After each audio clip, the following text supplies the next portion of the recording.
Welcome back, and today we're in Genesis chapter 22. Genesis 22, the offering of Isaac. Now it came about after these things that God tested Abraham and said to him, Abraham. He said, Here I am. He said, Take now your son, your only son, whom you love, Isaac, and go to the land of Moriah, and offer him there as a burnt offering on one of the mountains of which I will tell you. So Abraham rose early in the morning and saddled his donkey and took two of his young men with him and Isaac his son. And he split wood for the burnt offering and arose and went to the place of which God had told him. On the third day, Abraham raised his eyes and saw the place from a distance. Abraham said to his young men, Stay here with the donkey, and I and the lad will go over there, and we will worship and return to you. Abraham took the wood of the burnt offering, and he laid it on Isaac his son, and he took his hand the fire. He took in his hand the fire and the knife. So the two of them walked together. Isaac spoke to Abraham his father and said, My father. And he said, Here I am, my son. And he said, Behold, the fire and the wood, but where is the lamb for the burnt offering? Abraham said, God will provide for himself the lamb for the burnt offering, my son. So the two of them walked on together. Then they came to the place of which God had told him, and Abraham built the altar there, and arranged the wood, and bound his son Isaac, and laid him on the altar on top of the wood.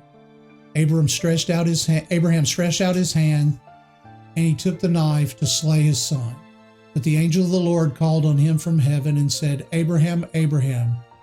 And he said, Here I am. He said, Do not stretch out your hand against the lad, and do nothing to him, for now I know that you fear God, since you have not withheld your son, your only son, from me.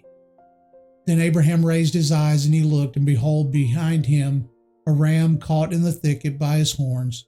And Abraham went and took the ram and offered him up as a burnt offering in the place of his son. Abraham called the name of the place, The Lord will provide, as it is said to this day, In the mount of the Lord it will be provided. Then the angel of the Lord called to Abraham a second time from heaven, and said, By myself I have sworn, declares the Lord, because you have done this thing, and have not withheld your son, your only son. Indeed, I will greatly bless you, and I will greatly multiply your seed as the stars of the heavens, and as the sand which is on the seashore.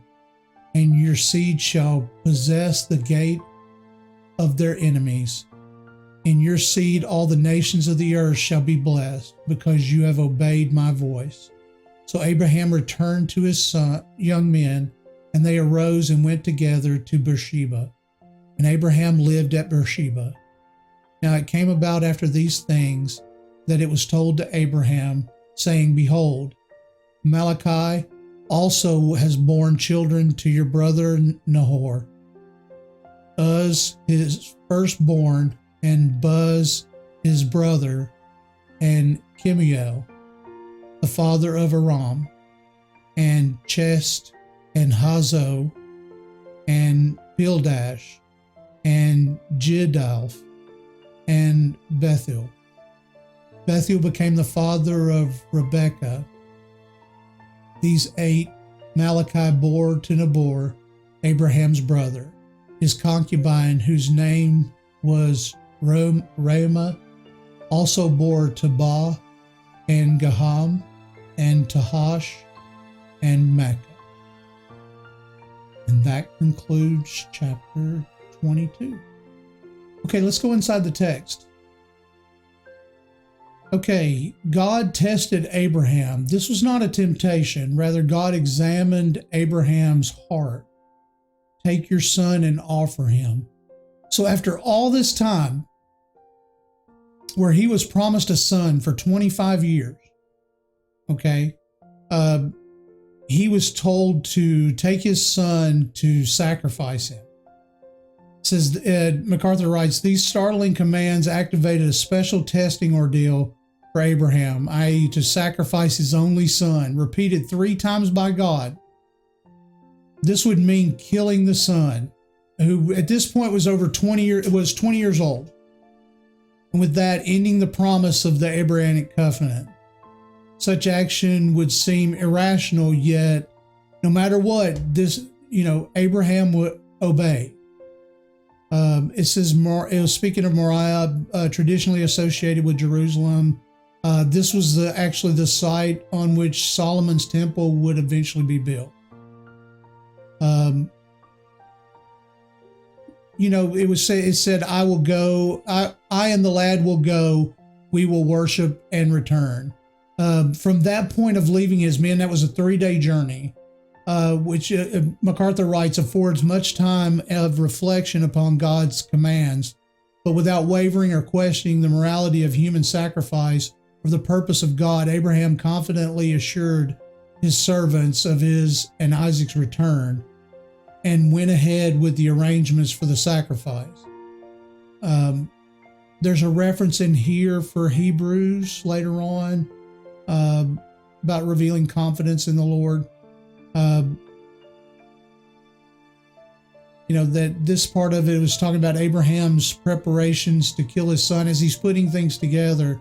Preparation to kill his only son could not have placed his trust in God more in a sharper focus. At this point, I can't imagine, most of you have children.